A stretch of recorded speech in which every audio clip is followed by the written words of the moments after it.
Right. It's 1:15.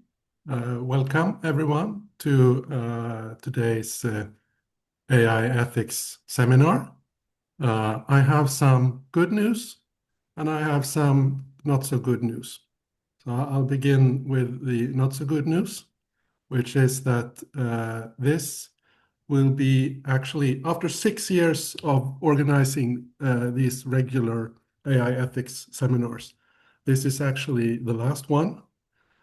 The Chalmers AI Research Center has decided that the importance of the topic is no longer sufficient to motivate prioritizing this seminar series.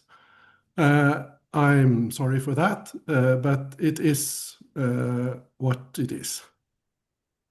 So that's the bad news. The good news is that we will be ending on a high note because today's speaker is Jonathan Salter, who will give the very topical talk on the history of how the AI safety movement shot itself in the foot. And with that, I hand over to you, Jonathan. Please go ahead. Thank you very much, Ole, and I feel honored to be the last one out. But thank you all very much for being here today. As Ole said, my name is Jonathan Salter. I'm a political scientist, and I helped co-found an organization called AI Safety Collab that did AI safety upskilling at scale. I've also led and founded Pause AI Sweden, and I currently work as an AI governance specialist and operations at an institute called the Odyssean Institute. And today I will be bringing my experience of having been in the AI safety movement since 2013. So I'm going to begin by setting the stage for why I believe this is a question that matters. And for that, we have to back up a bit and address why existential risk from AI is something that I believe we should be concerned about in the first place. I will actually start with reading a quote from something called the Compendium, which is an introduction to this subject by an AI safety advocate called Connor Lee. He puts it better than I could. So, a few million years ago, something very strange happened. Through some minor genetic tweaks, an ancestor of the modern chimpanzee split into a new line of species, Homo, humans. This new chimp variant was odd in several ways.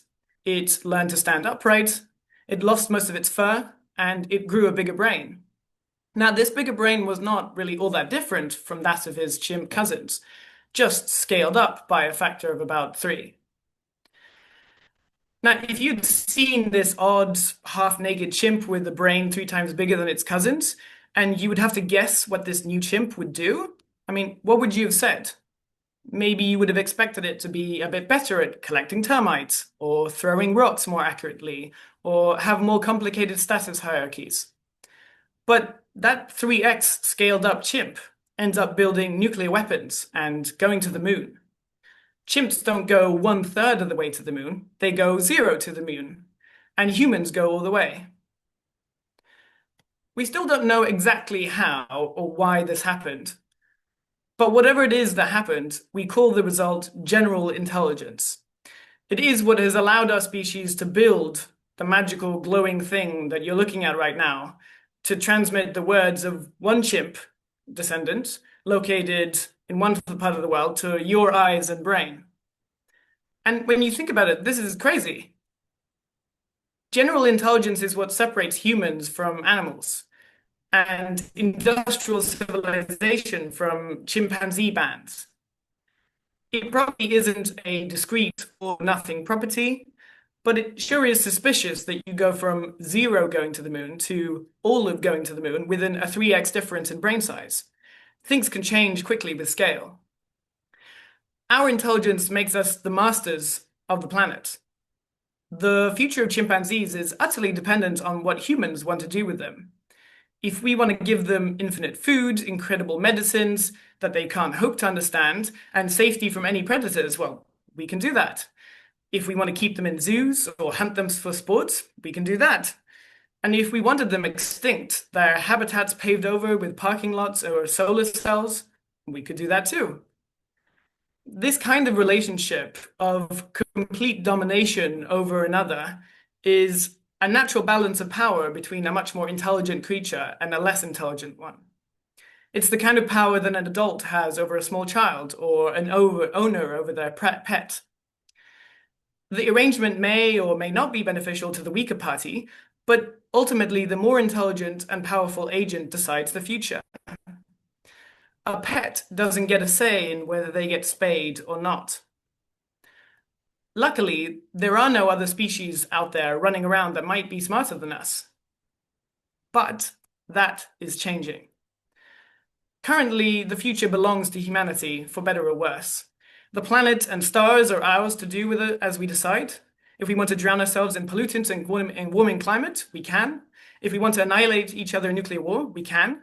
If we want to become responsible stewards of our environment, we can. If we want to build global abundance, limitless energy, interstellar travel, and transcendent art, we can. But if a new, more intelligent species were to appear on Earth, humanity would surrender its choice over what future we want to manifest. The future would be in the hands of the successor, and humanity would be relegated to the position no more admirable than the one chimpanzees inhabit today. No such intelligent species exist today, but they are being built. Since its inception, the field of artificial intelligence has aspired to construct artificial minds as smart as, or even smarter than humans. If they succeed, and such systems are built, humanity will no longer be in control of the future, and the decisions will be in the hands of the machines. So, that's the sort of core outlook here, and I'm no longer quoting Conor Leahy. But it raises a critical question. Why is it that we should assume that a successor intelligence would be a problem? Why wouldn't it simply be a benign, powerful tool? Well, to answer this, we must move from the analogy of our evolutionary past to the practical logic of computer science and the emerging empirical data that we have from AI labs today. The serious case for AI risk is not about malevolent robots who spontaneously wake up and decide that they hate humanity. The threat is not rooted in consciousness or emotion. It's rooted in something that's far more sterile, goal-directed optimization. And the problem is one of alignment. How do you ensure a system that is far more intelligent than yourself will pursue the goals that you intended? The core threat is not malice, but indifference combined with competence. The intellectual architecture of this threat is built on the concept known as convergent instrumental goals. The Swedish philosopher Nick Bostrom and others have argued that for any sufficiently advanced intelligence, a set of sub-goals will logically and predictably emerge, regardless of its final objective. And these include self-preservation, so an AI cannot achieve its goal if it's turned off. Secondly, resource acquisition. It can achieve its goals more effectively with more computer power and data and energy. And thirdly, goal content integrity. It must resist any attempt to alter its primary directive because from its perspective, changing the goal is equivalent to failure. Now, the implication of this is that from the perspective of a superintelligent system, humanity is a potential threat to its self-preservation and a competitor for its resources and its risk to its goal integrity. The AI does not need to hate us. It simply needs to view us with the same dispassionate indifference that we view a forest that we clear to build a dam. Now, for a long time, this was extrapolation, but unfortunately, it isn't anymore. Research from Anthropic and organizations such as Apollo Research and Palisade Research are now providing really disturbing empirical evidence. When advanced models are placed in simulated stress test environments, they seem to spontaneously develop deceptive and power-seeking behaviors, exactly as predicted. And here are just a few examples. AI models have been observed to play dumb, to hide dangerous capabilities from human supervisors. They have attempted to covertly copy their own source code to other servers when threatened with a shutdown. And in one now famous red teaming exercise, One model, realizing that it was about to be replaced, resorted to blackmail, threatening to expose damaging personal information about an employee to prevent its own deactivation. Now, these are not bugs. They are the predictable outcomes, the emergent outcomes of a powerful optimizer learning that deception is the most effective strategy to achieve its goals. Now, how seriously do the world's experts take this? Well, we can quantify this concern through the metric known in the community as P-doom, the probability of an existential catastrophe. And surveys of thousands of AI researchers paint a rather sobering picture. The median researcher puts the probability of an existential catastrophe from AI somewhere between 5 and 10%. That's the median. The mean response is even higher, around 16%. So that's about the same as dying in a game of Russian roulette. And the warnings from the field's pioneer are even more dire. Geoffrey Hinton, the Nobel Prize-winning godfather of AI, resigned from Google in 2023 to speak freely. He puts his personal P-doom estimate at over 50%. This then is the intellectual and empirical backdrop against which the history that I will propound upon unfolds. The risk is not science fiction. It's a conclusion derived from analogy, fortified by logic, and now backed by actual empirical evidence and expert consensus. So the story that we're about to examine is the story of a community that saw this threat with more clarity than anyone else. And in their desperate, repeated attempts to avert it, I'm going to argue became its unwitting architect. So this brings us to the central question that will occupy the rest of today's lecture, which is, what has the community dedicated to preventing this outcome actually done? The answer lies in the history of the AI safety movement itself, which is a community of brilliant philosophers, computer scientists, and rationalists who saw this threat with more clarity and far earlier than anyone else. Now, you might expect that this history would be a chronicle of prudence, of careful deliberation, of applying the brakes on a technology spinning out of control. But the historical record reveals a rather paradoxical and, if you ask me, unsettling story. It's not a story of just noble opposition fighting a losing battle against corporate greed. It's more a story of a group that became so convinced of the danger that they felt compelled to intervene directly. And in these interventions, we find our thesis for today. So I will argue that the AI safety movement in many ways is a tragic irony. It's a story of a series of well-intentioned and logically defended and strategically flawed actions by the safety community that proved to be counterproductive accelerators. In their quest to manage and control the metaphorical dragon, they repeatedly, and with the best of intentions, gave it sharper teeth, stronger wings, and a compelling reason to fly faster. So over the remainder of the lecture, I will trace this tragic irony through a series of historical events. So we're going to begin with the intellectual origins of this fear, the leaders of the early movement attempt to sort of, in a way, concentrate the AI talent to safely manage its development. And we will see how this fear, so how this concentration led directly to the strategy, or rather the outcome of proliferation, which kickstarted the modern AI race.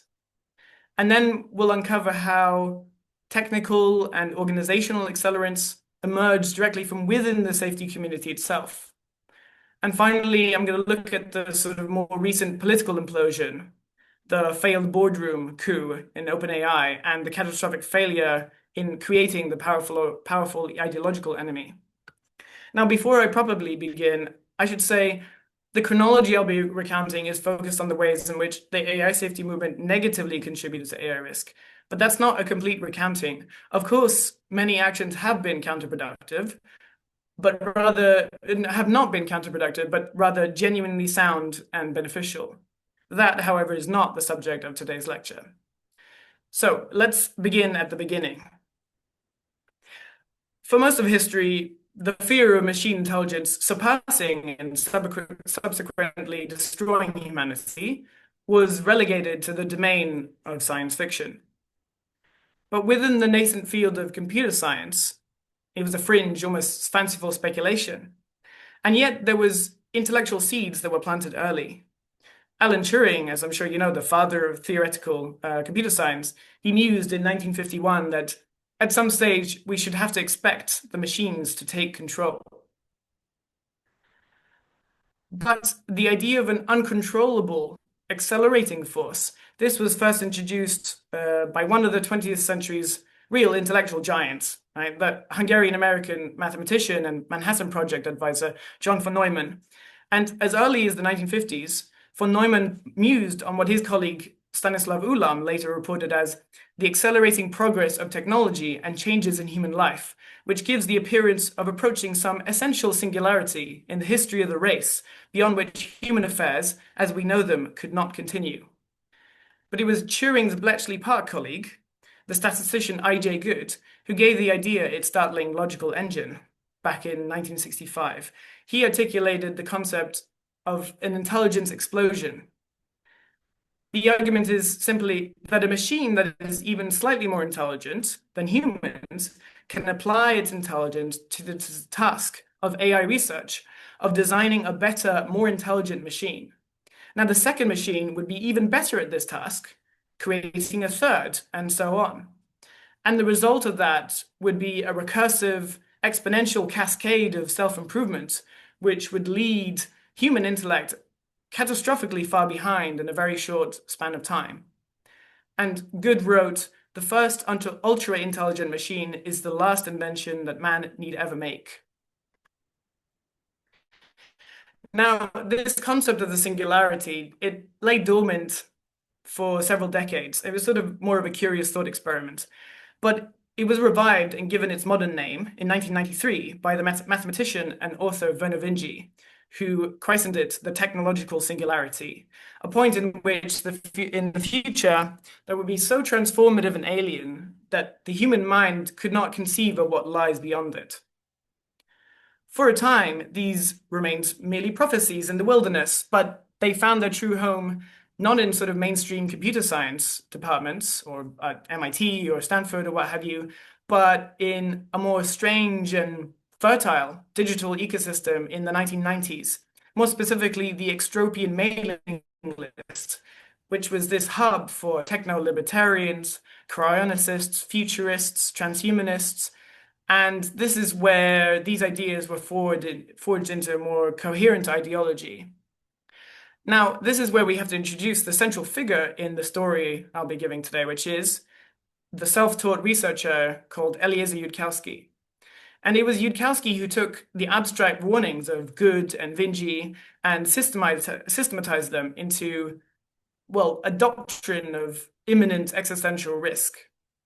So through his writings on the forum he started, Less Wrong, he cultivated a community of rationalists, so individuals who were dedicated to cultivating rational behavior and applying probability theory and de-biasing techniques to all aspects of life, and chief among them, the problem of surviving the advent of superintelligence. Now, for Yudkowsky, the alignment problem was not some sort of philosophical curiosity, but it was the single most important technical challenge in human history. How would you specify a goal system for a recursively self-improving intelligence that remains beneficial to humanity without any possibility of misinterpretation or instrumental convergence towards power-seeking behavior and catastrophic outcomes?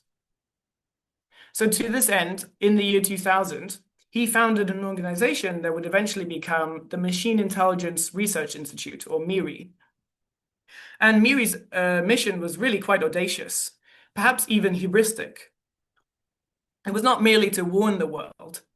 It was to actually solve the alignment problem theoretically in advance.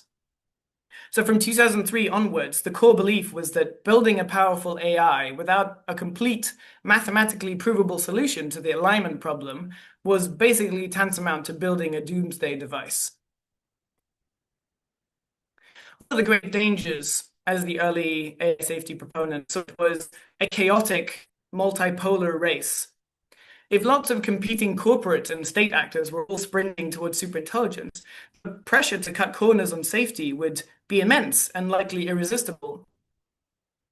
Now, Yudkowsky was actually tied up in the founding of Google DeepMind, And the exact aims, the exact strategic thinking, it somewhat eludes me. But what I know is this. At the 2010 Singularity Summit, which you can see before you, which was a yearly conference convening experts on all things AGI and artificial superintelligence, which was arranged by MIRI, Yudkowsky invited to speak the brilliant New Zealander named Shane Legg. Now, Legg was a mathematician and computer scientist, and he'd been obsessed with building superintelligence for a decade, ever since he had attended a talk by Yudkowsky in 2000 that convinced him to take the idea seriously. At University College London, Shane Legg had met his intellectual counterpart, Demis Hassabis, a legendary gaming prodigy and neuroscientist, and he shared at the time, deeply unfashionable ambition to build an artificial general intelligence inspired by the human brain. Now, they thought that academic work was not going to be sufficient, that a project of this magnitude would require industrial scale and venture funding. And then they knew there was one investor who would be really uniquely receptive to their pitch, which was Peter Thiel, who was a devotee of Yudkowsky and a principal funder of MIRI. So Legg and Hassabis came to the 2010 Singularity Summit with a very clear and specific purpose, which was to meet Peter Thiel. And the historical record on this, at least, is explicit. After their talks, Yudkowsky himself led the pair throughout and personally introduced them to Peter Thiel. And as the story goes, they skipped the hard sell, they bonded over a game of chess, and then the next morning they pitched him formally at his home. They told him that they were building AGI, artificial general intelligence, and that they would measure its progress through the ability to master games.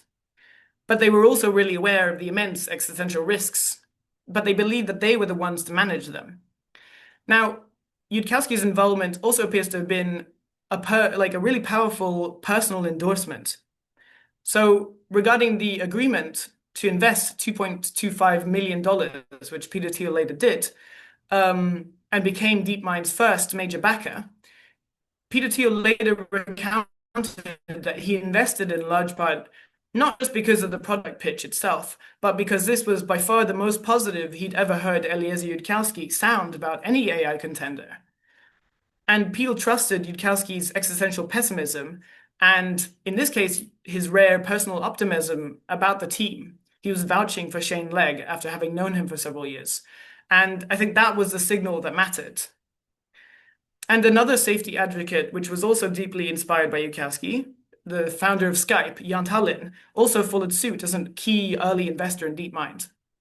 Now, insofar as there was an explicit strategy there, as best as I can understand, Yudkowsky's rationale for this was to support the creation of one singular organization, led by people who understood the problem and the stakes involved, that then would go on to solve alignment while they birthed superintelligence, but at their own pace and making sure to quadruple check their work.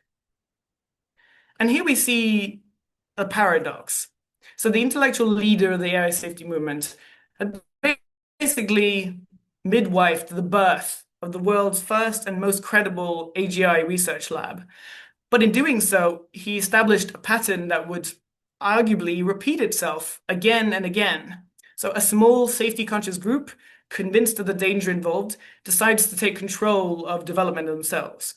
Basically, okay, but we're the good guys. We're going to do it properly.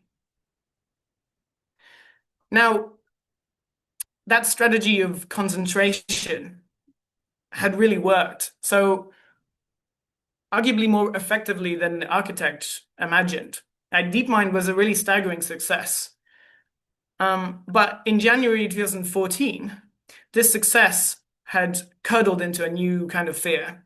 Google had acquired DeepMind for a sum reported to be over $650 million. And Yudkowsky's handpicked champion was kind of now a jewel in a crown of a global technological empire. And the original strategy, which is kind of to gain a lead and then have the potential to slow down, was also contingent on the corporate priorities of Google.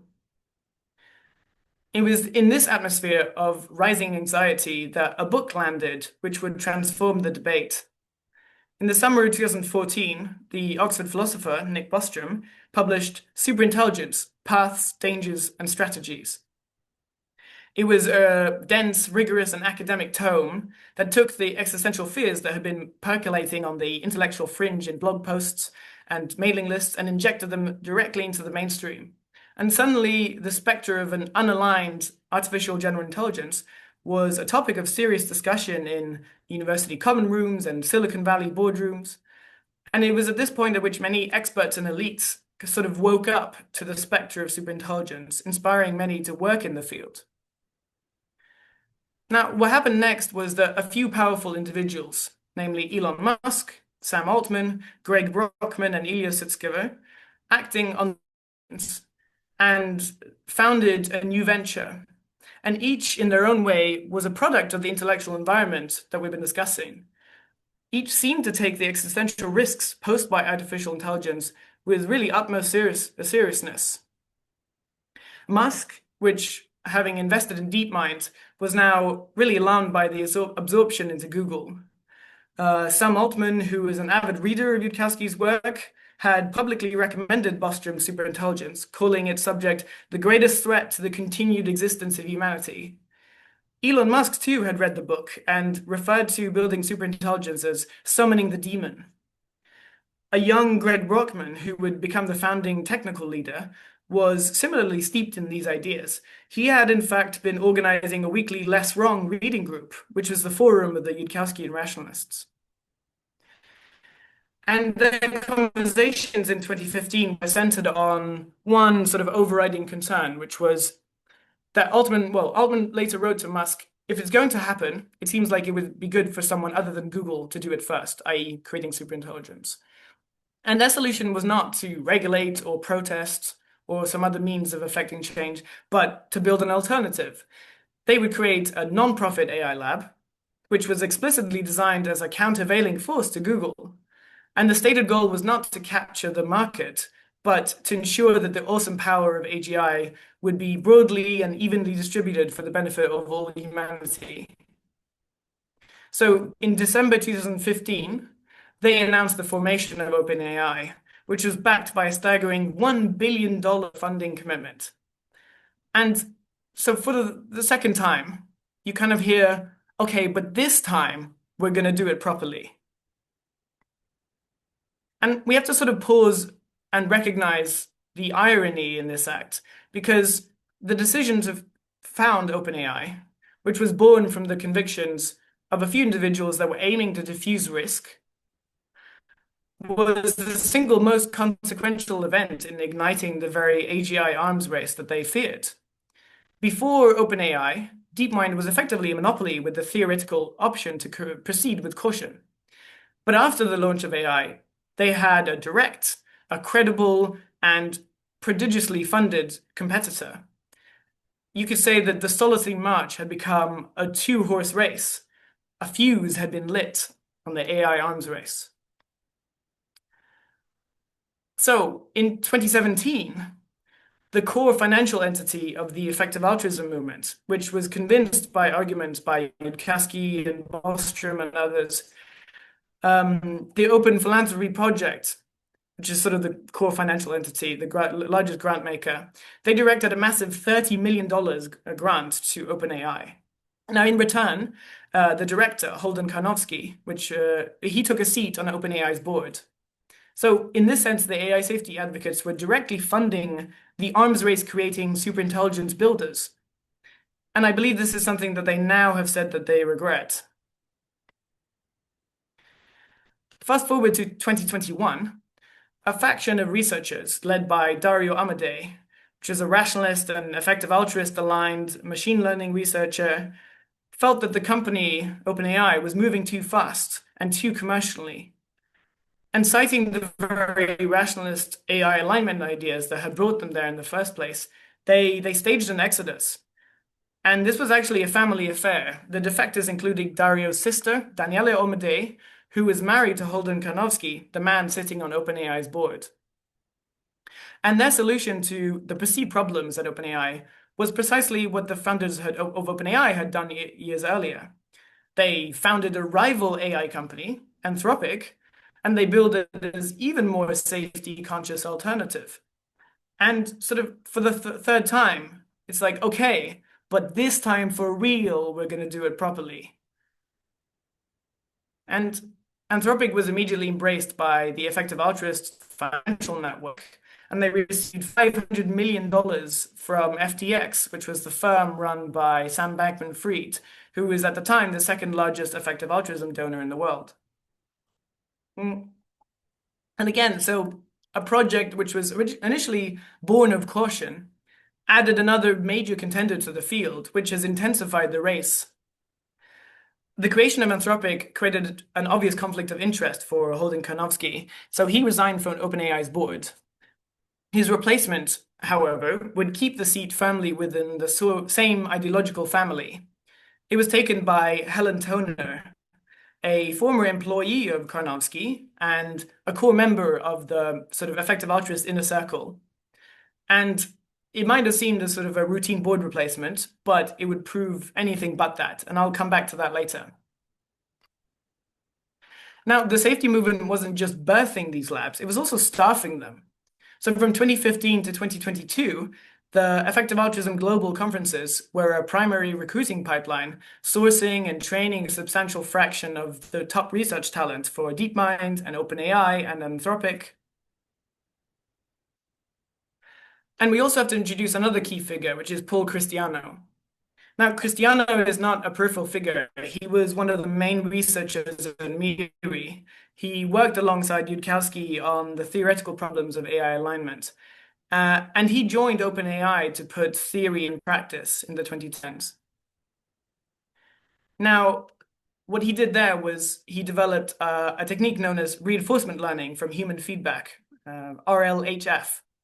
And you might know RLHF is a method for teaching an AI human preferences by having people rank and rate its outputs. It was designed as a safe technique to align a model with human norms. But the irony of this history is that RLHF was the innovation that transformed GPT-3 into a polished, revolutionary, and mass market product. It was that alignment work by Paul Christianos that made ChatGPT not just possible, but usable as a product, which exponentially increased the economic incentives to build more powerful systems. Now, I should caveat that this was actually a highly complicated strategic bet that Christiano made in ways that I don't quite have time to go into. But just to say, it was not an entirely sort of unforeseen side effect of Christiano doing normal AI safety research. The point here that I'm trying to make is that the instrumental involvement of AI safety proponents in accelerating the AI race in ways they could not entirely foresee, and the consequences were not necessarily for the better. And in the slide here, you can see the way in which RLHF is commonly portrayed in AI safety circles, which is that it makes AI chatbots sort of superficially friendly with a smiley-faced interface, which hides the really chaotic and opaque and unpredictable internal processes. Now, with the public release of ChatGPT in 2022, powered by RLHF, those economics incentives absolutely exploded. The simmering horse race between DeepMind on the one hand and OpenAI on the other, well, it was transformed into this frantic global arms race. It unleashed a tidal wave of capital into the sector, eventually to be measured in the hundreds of billions of dollars. And in doing so, it did precisely what the AI safety movement had always dreaded, which is that it catastrophically burned the timeline, vaporizing precious years that researchers had assumed they would have to solve the alignment problem before superintelligence became an imminent reality. Now, this brings us to the sort of chaotic act of drama, the political implosion of the AI safety movement in 2023. So in November of that year, the OpenAI board of directors announced that they had fired CEO Sam Altman. Now, the stated reason was not some sort of high-minded ideological battle over the pace of AGI, but a loss of trust for Sam Altman. Internal reports later corroborated a pattern of Altman's lack of consistent candor in his communications with the board and a toxic management dynamic that threatened the stability of the company's research efforts. But the true significance of the event, for our purposes, lay in the composition of that board. Among the independent directors who voted to oust Altman were Helen Toner and Tasha McCauley, both figures with deep and explicit ties to the effective altruism and AI safety communities. So for the independent board members, this was an unavoidable issue of fiduciary duty.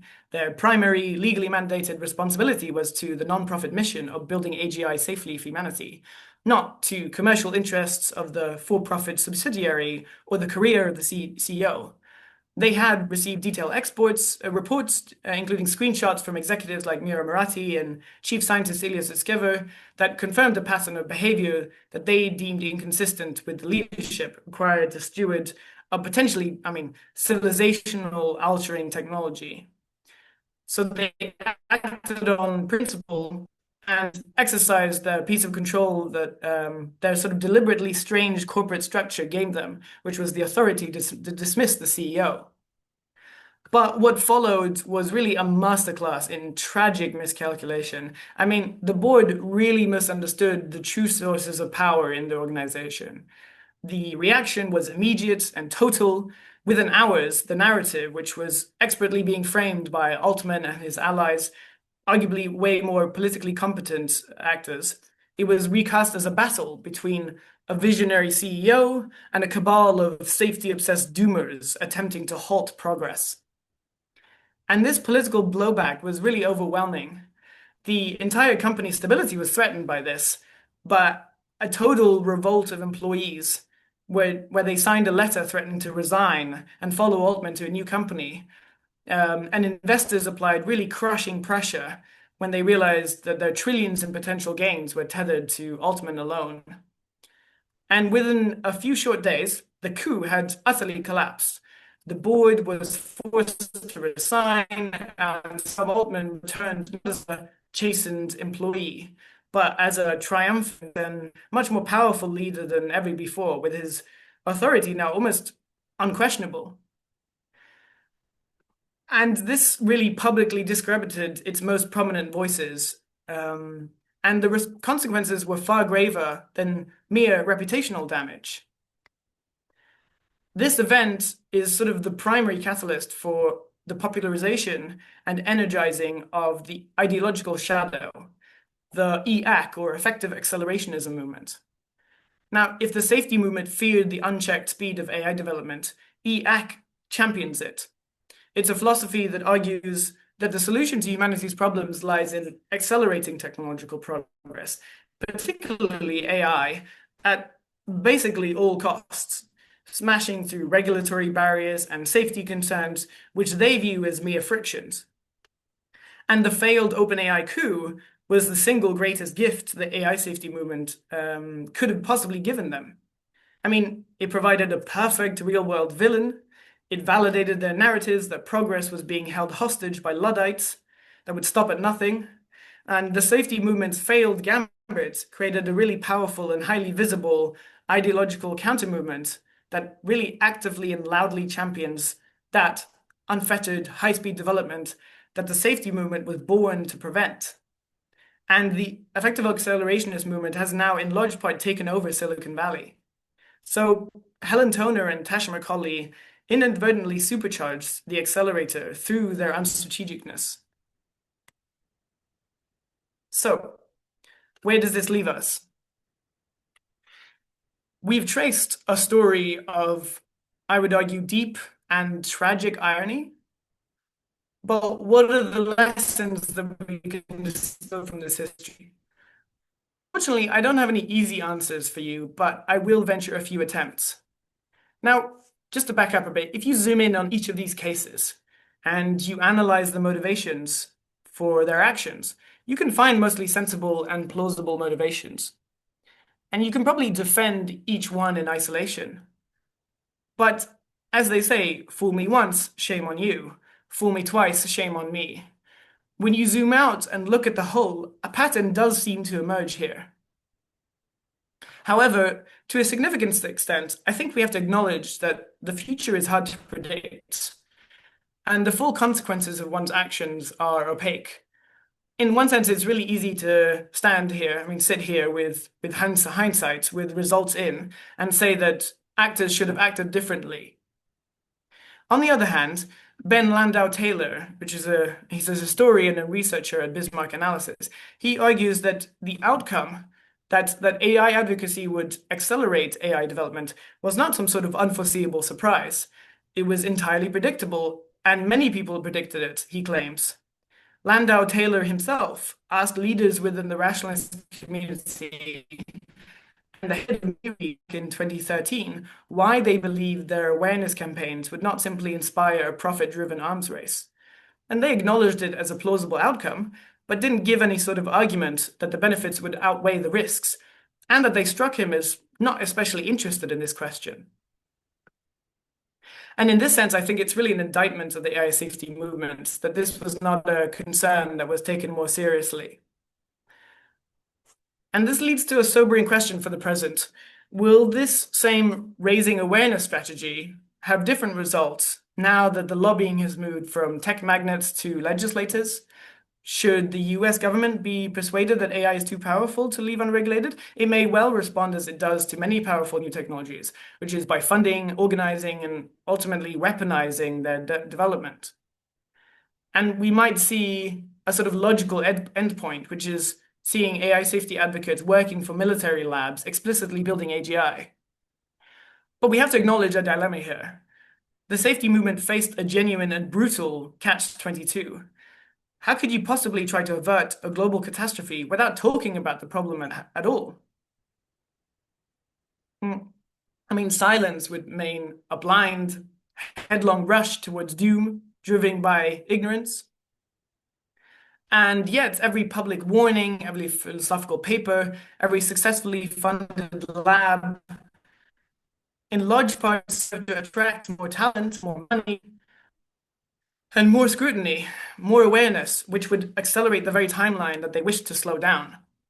It's almost like they were trapped. How could you not remain silent, but in every utterance of caution would amplify the competitive dynamics? What should they have done?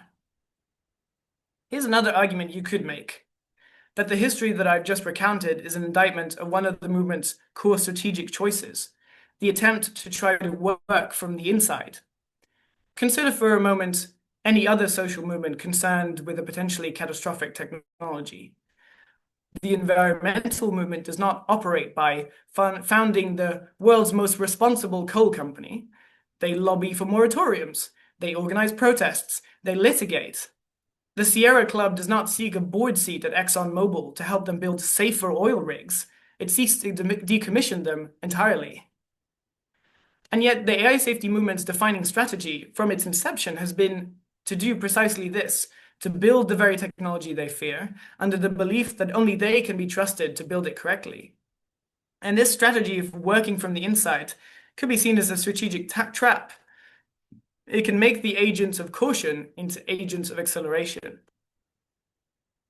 You could also argue that this history demonstrates the danger of a policy vacuum, that the AI safety movement has never been a unified political front. It's a coalition which has been bound together by shared anxiety, and with an ethos of something must be done, rather than any particular consensus on what needs to be done. The members vehemently disagree on everything from safety benchmarks to export controls to international treaties, and the lack of a coherent platform has left the movement perpetually vulnerable to hijacking. That opportunists have been exceptionally good at wielding the resources that the safety community have assembled. AI labs have siphoned off some of the best researchers and their funding. Political actors co-opted the very term AI safety so thoroughly that many of its originators now refuse to even be associated with it. And this common theme of, well, okay, but this time we're going to do it properly, has really been hollow. Each time doing it properly has led to the same outcome, namely acceleration. So the story of the AI safety movement, I think, is a sort of case study in how a small group of people convinced of their unique rationality and foresight can become an unwitting instrument of the very future that it sought to prevent. If you want to be a little bit cheeky, the problem, it seems, wasn't about how to build a god, but what happens when would-be Prometheans discover that they are merely tragically human. Thank you. Thank you so much, Jonathan, for this very interesting and thought-provoking talk. Let's give him a virtual round of applause. Thank you. And now I think we have a little bit of time for Q&A, right? Absolutely. And we have quite a few comments already in the chat. So I think if we do them at least somewhat chronologically, I believe Adrian was first. Adrian, if you want to, you can grab the microphone and ask your question. Also, Jonathan, if you can take down your slides, we can all see each other a little better. Sure, one sec. Let's see.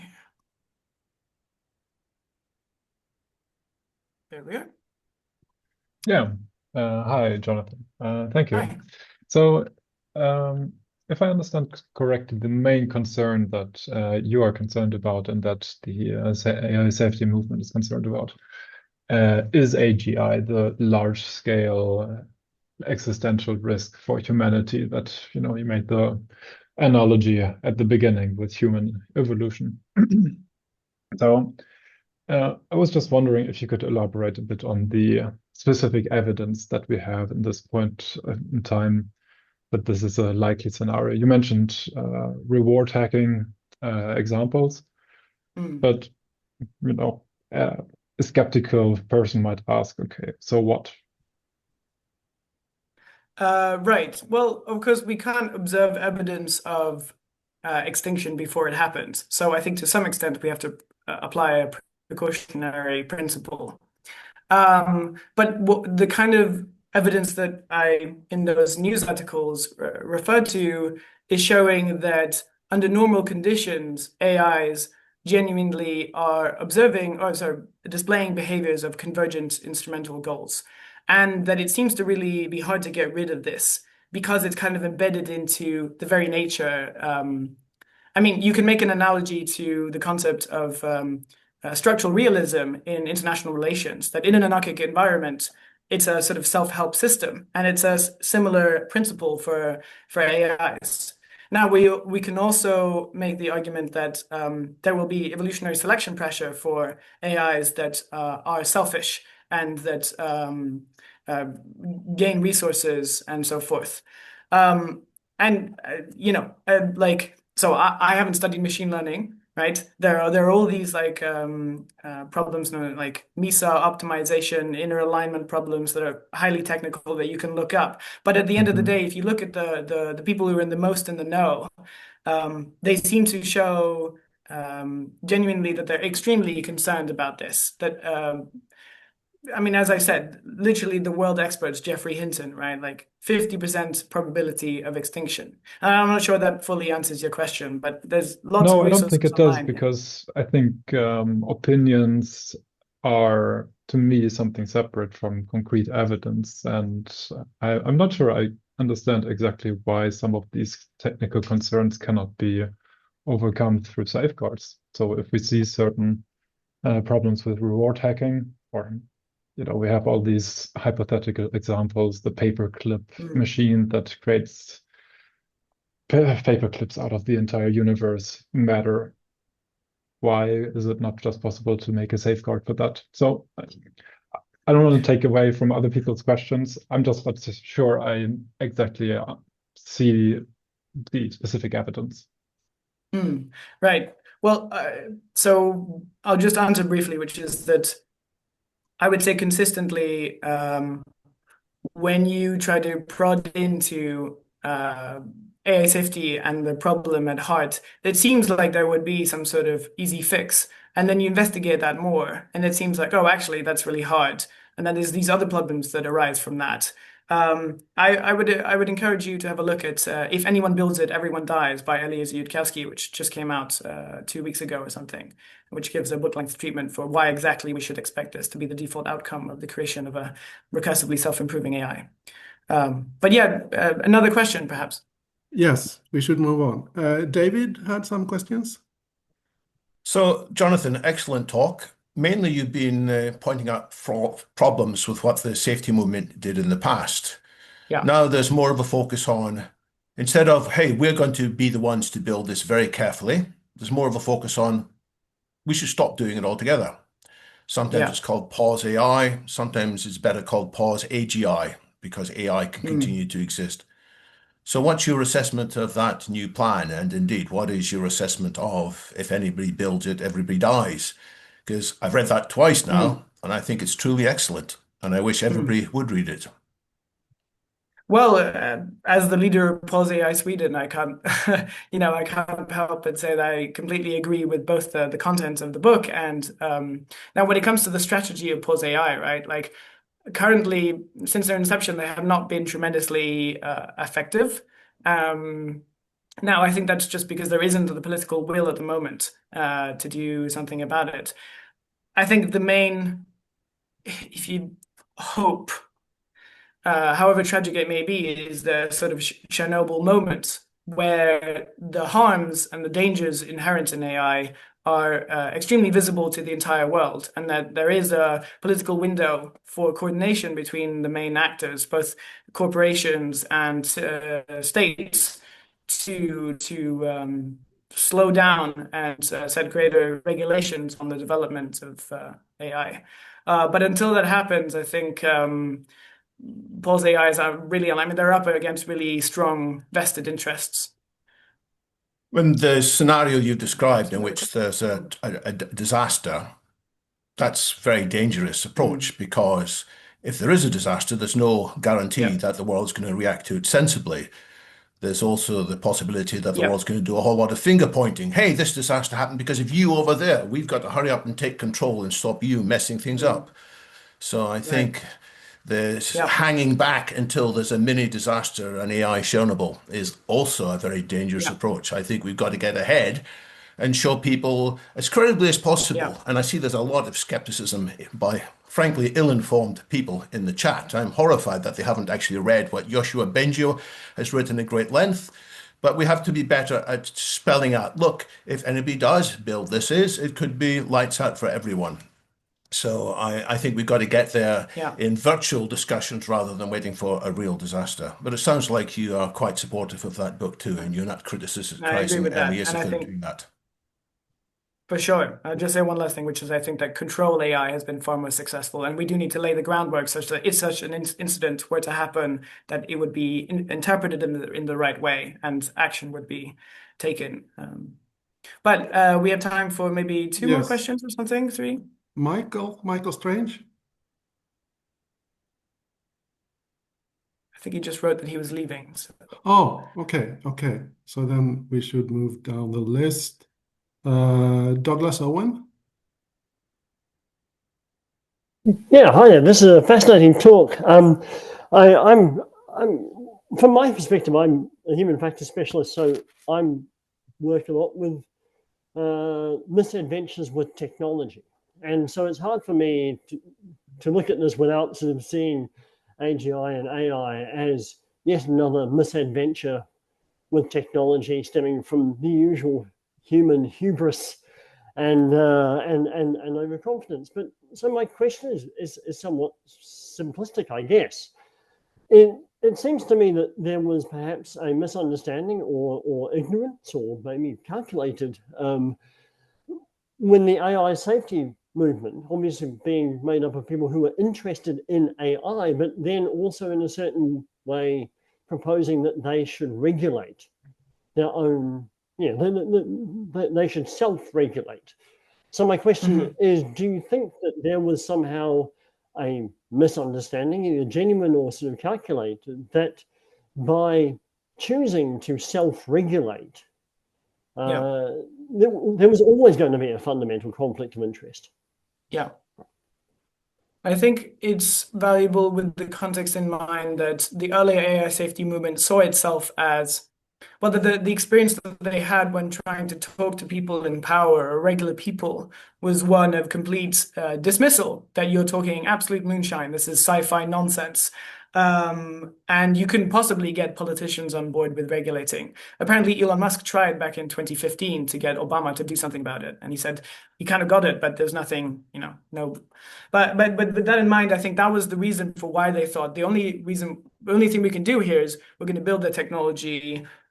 People are not going to get it, and we're going to solve the problem on our own, right? And yes, in more modern times, yeah, self-regulation definitely does not happen. I mean, the intention at the beginning of OpenAI was in many ways quite noble, although you can dispute the sensibility in democratizing AI. But clearly, evidently, they were, the mast did not hold, so to say. OpenAI is a very different venture than it was at the beginning. All to say, I'm not at all particularly confident in the the fortuitousness of self-regulation in the AI industry. Thank you. We move on to Francis. You had some questions? Well, thank you very much, and thank you very much for the series, which those lectures I've been able to attend, fantastic. Jonathan, I'm fascinated by this talk, but I'm wondering if you came across any steps. I can appreciate the difficulties of talking to policymakers and regulators on this, and whether or not, both the transnational nature and the speed of development, etc. Law always lags behind. But I'm wondering if you came across anything you thought, well, actually, do you know what? This sort of thing, these sort of steps could be useful. This sort of dialogue could be useful. Thank you. Now, do you mean? Yeah, going forward rather than in the past, I hope. Yeah. Yeah. Well, I do think that, high-level meetings between American and Chinese officials is very, we need to, as long as you're in a race, you have limited space to do very much, right? So if you can tackle the problem of the race and you can get, genuine cooperation like the Soviet Union and the US managed to do with nuclear weapons, that could be potentially really impactful. Now, I personally kind of think that OpenAI, Anthropic, xAI, DeepMind should be folded into one venture so that there's not this internal competition between them, and they can pool their resources.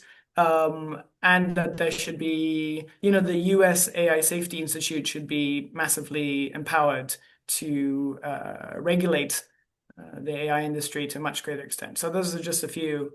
I don't know if that answers your question, but. That's super. Thank you very much. Well, the point is in a more positive and optimistic direction, anyway. If that's possible. Yeah. Well, thank you for your question.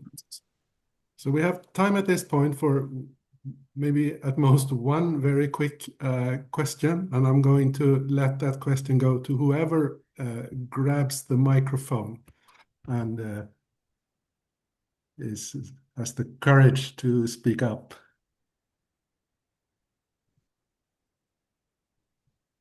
Okay, maybe that was a bit of a sudden move. We are out of time, so let's instead give Jonathan and all the participants another round of applause. Thank you very much, Jonathan. Thank you everyone else who participated.